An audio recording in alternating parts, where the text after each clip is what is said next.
أعوذ بالله من الشيطان الرجيم. بسم الله الرحمن الرحيم.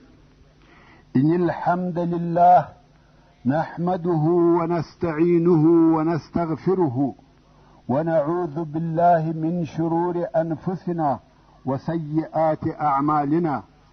من يهده الله فلا مضل له ومن يضلل فلا هادي له، وأشهد أن لا إله إلا الله وحده لا شريك له، وأشهد أن محمدا عبده ورسوله صلى الله عليه وآله وسلم تسليما كثيرا. أما بعد، د سرور کائنات صلی الله علیه و آله وسلم ژوند. محترم ورونو، زموږ قصه دې ځای ته رارسېدلې وه. په دغه شپه چې مسلمانان په عدوة الدنیا کې دي، د الله جل جلاله په امر ځینې کارونه وسوه چې مسلمانانو ته یې یو څه اسانتیاوې جوړې کړې، چې یو د هغو کارو څخه الله جل جلاله باران و اوراوه. مسلمانانو خو اوبه نه درلودې او اوبو ته یې ضرورت درلودی، نو الله عز وجل دونه باران پر و اوراوه چې د دوی د اوبو ضرورت یې ورپوره کړي. نور تکلیف او ضرر یې نور ورساوه، ځکه د مسلمانانو په منطقه کې لږ باران و اوریدی چې ریګن مځکه په سخته او کلکه سوه او تګ پر اسانه سو. خو دغه باران د مشرکانو په منطقه کې ډېر شدید باران و چې مشرکان یې د پرمختګ څخه منع کړه. کفار تر میدان جنګ پورې په خټو کې ولاړه، چې په خټو کې تګ کول سخت او مشکل دي او سړی ستړی کوي. نو کفار د جنگ و منطقې ته ستړي او هلاک ورسېده، او د مسلمانانو په منطقه کې نرم او نمنمک باران و. د دوی د اوبو ضرورت یې ورپوره کړي، ځکه یې ورته کلکه کړه چې د دوی تګ پر اسانه سو. او په دغه شپه پر مسلمانانو خوب غالبه سو. په دغه شپه ټول بیده سوه، دا هم په دې سبب چې مسلمانان هوسا سي. یو د اصحاب کرامو څخه وایي چې زه په دغه شپه پیردار وم، خو خوب دونه راباندې غالبه سو چې بیده به سوم او توره به مې د لاسه څخه ولوېده. او دغه کیفیت چې توره به مې د لاسه څخه ولوېده 7 واره راته پېښ سو. نو ټول مسلمانان بیده سوه، حتی پیردار یې هم بیده سو. الله عز وجل د مسلمانانو د دغه شپې کیفیت د سورة الانفال په 11 نمبر آیات کې بیانوي او فرمایي: اذ یغشیکم النعاس امنة منه وينزل عليكم من السماء ماء ليطهركم به ويذهب عنكم رجز الشيطان وليربط على قلوبكم ويثبت به الاقدام. یعنی هغه وخت در پیاد کی چې الله جل جلاله پر تاسې د خوب حالت راوستی، نعاس چې موږ په پښتو کې پریشانی ورته وایو. دا د الله جل جلاله د طرفه ستاسې د امن او تسکین دپاره وه، او الله جل جلاله د اسمانه اوبه در باندې نازلې کړې چې په دغه اوبو مو پاک کړي او ستاسې څخه د شیطان نجاست لرې کړي او ستاسې په زړو کې قوت در واچوي او په هغه اوبو سره ستاسې قدمونه ټینګ کړي، لکه څرنګه چې د مخه مو درته وویل چې مځکه شګلنه او ریګنه وه، تګ پر سخت او مشکل و، خو په دغه باران ټینګه او مضبوطه سوه. د مسلمانانو ټول کارونه په الهي کومک سره برابرېده چې په دغه جنگ او معرکه کې کامیابه سي، ځکه دا د کفر او اسلام، حق او باطل په مابین کې اول جنگ او معرکه وه. په دغه شپه کې رسول الله صلی الله علیه و آله وسلم د مسلمانانو لشکر رهي کړي چې تر مشرکانو د مخه د بدر و اوبو ته ورسیږي، او کفار دې ته نه پرېږدي چې دغه اوبه په خپل تصرف کې راولي. نو یې په تیر ماخوستن کې د بدر د هغه نږدو اوبو سره واړول. حباب ابن منذر رضی الله تعالی عنه عسکري مشاور غوندې ودرېدی او ویې ویل: یا رسول الله، دا چې تا دلته واړول، الله عز وجل امر کړی چې دلته واړوه؟ موږ دا حق نه لرو چې مخ یا شاته ولاړ سو؟ او که دا جنگ دی، دلته چم، حیله او فکر پکار دی. رسول الله صلی الله علیه و آله وسلم وفرمایل: دا جنگ دی، دلته حیله او فکر پکار دی. حباب رضی الله تعالی عنه وویل نو دا ځای د اړولو دپاره مناسب نه دی. موږ باید د هغه څاه سره واړوو چې هغه و قریشو ته نږدې دی او د شاوخوا نور څاهان باید ټوله پټ کړو چې په دې منطقه کې بل څاه نسي پاته، نو موږ به اوبه لرو او کفار به اوبه نه لري. رسول الله صلی الله علیه و وسلم وفرمایل دا ښه فکر دی او فورا مسلمانان د رسول الله صلی الله علیه و وسلم په امر سره د دغه ځای څخه بار سوه څو هغه اوبو ته ورسېده چې و دښمن ته نږدې وې. نیمه شپه وه چې دلته یې واړول. کم څاهان چې شاوخوا په دغه منطقه کې وه هغه یې ټوله پټ کړه بې له دغه د دوی د څاه څخه. بیا نو رسول الله صلی الله علیه و وسلم وفرمایل چې د دغه څاه سره د اوبو یو حوض جوړ کړي او د اوبو یې ډک کړي، ځکه د جنگ په وخت کې د اوبو راکشل سخت او مشکل کار دی او وخت غواړي. نو یې نږدې و دغه څاه ته حوض جوړ کړي او د څاه څخه اوبه راکاږي، حوض په ډکوي تر څو چې حوض یې د اوبو ډک کړي. پس له هغه څخه چې مسلمانانو د اوبو سره واړول، سعد ابن معاذ رضی الله تعالی عنه و رسول الله صلی الله علیه و وسلم ته یو پیشنهاد وړاندې کړي چې مسلمانان به د رسول الله صلی الله علیه و وسلم د قیادت دپاره یو داسې ځای جوړ کړي چې په هغه کې د مسلمانانو د شکست فکر سوی وي. نو ویل یا رسول الله حالات خو دغسې دي چې ته وینې، یعنی دغه دوی اوس د جنگ سره مخامخ یو او زموږ مسلمانانو وروڼه په مدینه منوره کې په دې سبب نه دي پاته سوي چې ستا د امر څخه یې مخالفت کړی وي. هغو دا فکر کاوه چې ته قافلې ته وروځې، دا یې په فکر کې نه وه چې جنگ دې پیښ سي. قسم په الله که دوی په دې خبر وای چې ته د جنگ سره مخامخ کېږې دوی به نه وای پاته سوي. نو اوس که ستا خوښه وي آیا ستا دپاره یوه منا چې په عربي کې عریش ورته وایي نکو جوړه چې ته په هغه کې یې او د سپرېدو دپاره به هم اوښه درته ودرو او بیا به موږ د دښمن سره مخامخ سو. که موږ په جنگ کې کامیابه سو دا هغه شی دی چې موږ په خوشحاله کیږو، او که حالات د دغه څخه مخالف و یعنی د شکست حالت و پر اوښ به سپور سې د هغه قوم سره به یو ځای سې چې زموږ تر شا پاته سوی دی. هلته داسې قوم پاته دی چې موږ تر هغو ستا سره په محبت کې نوی زیات، او که هغه پوهېدلی چې ته جنگ ته وځې هېڅکله به نه وای پاته سوي، نو الله عز وجل به تا په هغو سره وساتي او ستا په ملګرتیا به جهاد در سره کوي. ورونو د مسلمانانو سره ځکه دا فکر ورسره و چې دوی اصلا د جنگ دپاره نه و راوتلي. د دوی او د دوی د دشمن په مابین کې د شمیر او اسلحې په لحاظ ډېر فرق موجود و. رسول الله صلی الله علیه و وسلم و سعد ابن معاذ رضی الله تعالی عنه ته د خیر دعا وکړه او بیا نو مسلمانانو پر یوه لوړه غونډۍ چې د میدان جنگ په شمال شرقي طرف کې و او د جنگ میدان تر لاندې و د رسول الله صلی الله علیه و وسلم دپاره عریش جوړ کړي او د انصارو د ځوانانو څخه یوه ډله د سعد ابن معاذ رضی الله تعالی عنه په قومندانۍ د رسول الله صلی الله علیه و وسلم د قیادت د مرکز پر شاوخوا د ساتنې دپاره ودرېده.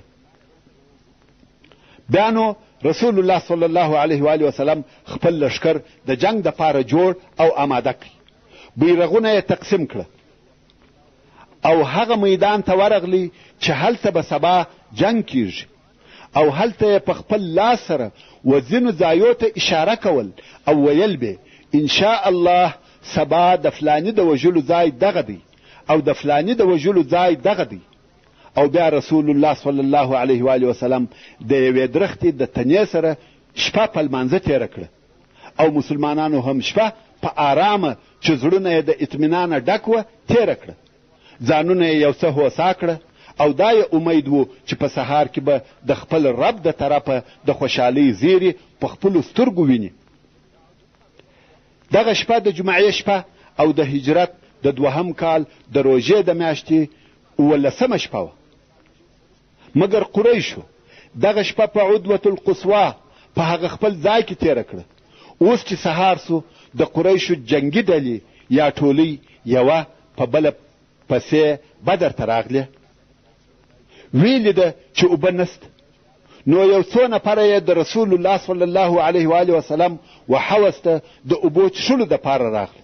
رسول الله صلی الله علیه و آله وسلم وفرمایل پرېږدئ چې اوبه وڅښي.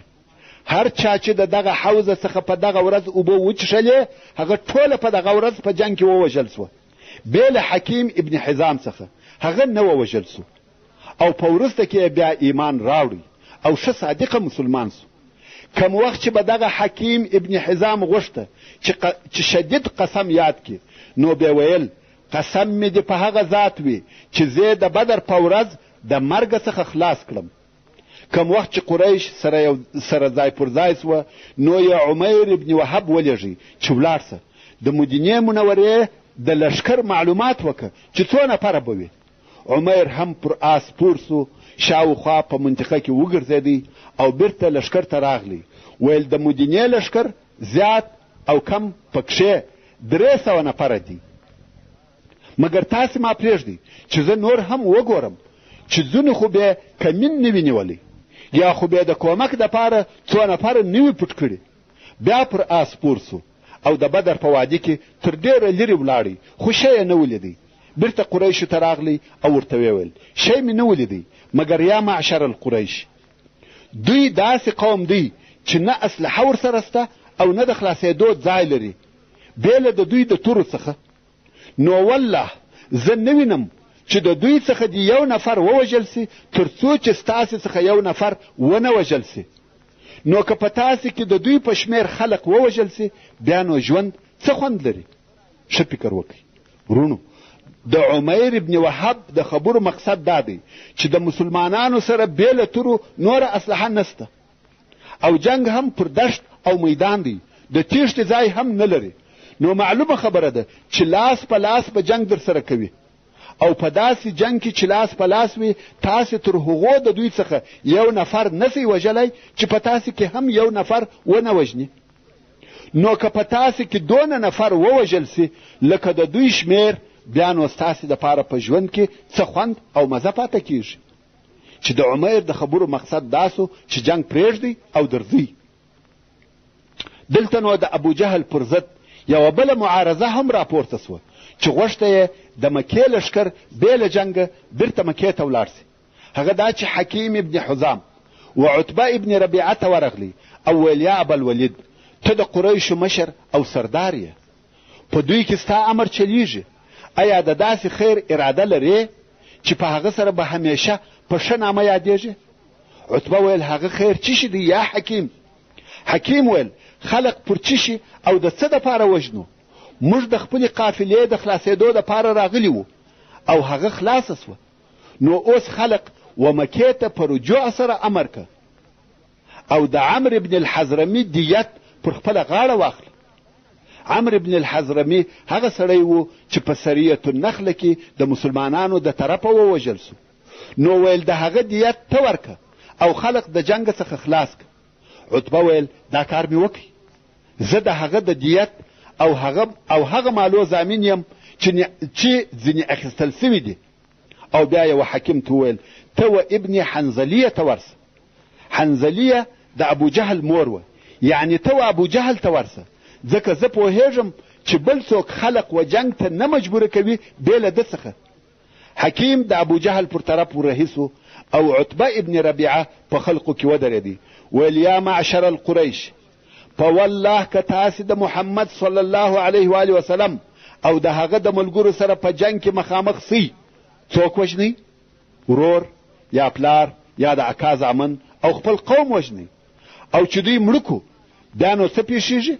هغه دا پیښیږي کم وخت چې مکې مکرمې ته ولاړ سو، بیا به هر یو د ورور و قاتل، د پلار و قاتل یا د اکا د زوی و قاتل ته ګوري. د مثال پر ډول که زه د مسلمانانو څخه هر څوک مړ کم، هغه ستا یا د بل چا ورور یا پلار یا اکا یا د اکا زوی یا ماما دی، او سبا به په مکه کې ما ته د خپل پلار یا ورور یا اکا د قاتل په سترګه ګوري، او یو د بل څخه به مو بد راځي. نو مکې ته درځئ، محمد صلی الله علیه و آله وسلم او نور عرب سره پرېږدئ. که هغو ووژي، دا هغه شی دی چې تاسې یې غواړئ. حکیم ابن حزام چې ابو جهل ته ورغلی هغه خپله زغره تیاروله. حکیم ورته وویل یا ابوالحکم زه و تا ته عتبه د دغه مسئلې دپاره رالیږلی یم. ابو جهل ملعون بیرته رجوع نه غواړي، نو ویل په والله بیرته به نسو ولاړ تر څو چې الله زموږ او محمد صلی الله علیه و وسلم په مابین کې فیصله نه وي کړې. او عتبه په دې سبب تګ غواړي چې په مسلمانانو کې د ده زوی دی. مقصد یې حذیفه ابن عتبه و او هغه پخوا لا مسلمان سوی و او هجرت یې کړی و. ورونو، د مکې د سردارانو د هر یوه کوشش دا دی چې دی د ټوله مکې مکرمې عمومي مشر سي، ځکه مکې مکرمې یو عمومي مشر نه درلودی. هو د قریشو مشران هر یو د هغه خپل قوم مشر دی، خو یو عمومي مشر نسته. نو اوس د مشرتوب دپاره موقع برابره ده او هر یو کوشش کوي چې ځان تر نورو مشر او لوی ښکاره کړي. او ابو جهل د مشرتوب دپاره موقع پیدا کړ، ځکه خلق د جنگ یا تګ دپاره قطعي نظر نه لري، په شک او تردد کې دي. او ابو جهل وبېرېدی چې د تګ یا بیرته رجوع طرف غالبه نسي. نو یې ډېر ژر عامر ابن الحضرمي راوغوښتی. عامر ابن الحضرمي هغه څوک دی چې ورور یې د مسلمانانو د طرفه په رجب کې ووژل سو. یعنی عامر د هغه عمرو ابن الحضرمي ورور و چې د عبدالله ابن جحش د سریې د طرفه تر دغه غزا د مخه د رجب په میاشت کې وژل سوی و. او اول هغه سړی و چې د مسلمانانو د طرفه وژل سوی و. قصه یې مخکې بیان سوې ده. یعنی د هغه مقتول ورور یې راوغوښتی او ورته ویل یا عامر، عتبه چې ستا حلیف هم دی غواړي چې خلق بیرته مکې ته بوځي او ستا د ورور کسات او بدله پرېږدي. او ته اوس په خپلو سترګو وینې چې موږ ستا د ورور بدله اخیستلی سو، نو ولاړ سه د خپل ورور د بدلې اخیستلو بیان وکړه. عامر هم واقعا خفه سو چې زما د ورور انتقام ولې پرېښول کېږي. نو د لښکر په مابین کې کښېنستی، خاورې پر سر بادوي او په زوره چغې وهي وا عمره وا عمره، ځکه د ورور نوم یې عمرو و. او ویل زما د ورور انتقام پرېږدئ او تاسې ځئ. په والله که ستاسې څخه د یو چا زوی وای انتقام او بدله به مو نه وای پرې ایښې. په قریشو کې هم هغه قومي عصبیت راپورته سو او هغه خپل د شر پر اراده ټینګ سوه. او په دغه ډول سره هغه د عتبه رایه باطله سوه.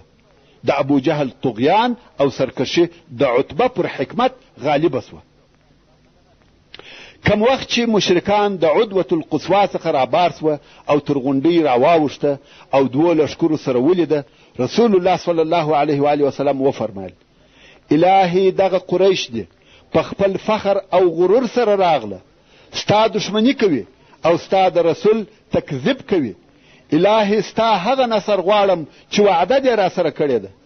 او بیا چې رسول الله صلی الله علیه و وسلم عتبه ابن ربیعه په قریشو کې ولیدی چې پر سره اوښ سپور و، وی فرمایل که د قوم په یوه نفر کې خیر وي هغه به د دغه سره اوښ په خاوند کې وي. که د ده خبره منلې وای سمه لار یې ورښول. اوس نو دواړه لښکره د عدوة الدنیا او عدوة القصوا په مابین کې په بدر کې مخ په مخ سره ودرېده. رسول الله صلی الله علیه و وسلم د مسلمانانو د صفو په سمولو او ترتیبولو مشغوله سو. رسول الله صلی الله علیه و وسلم امر وکړي چې لښکر دې ټوله یو قطار او یو صف ودرېږي.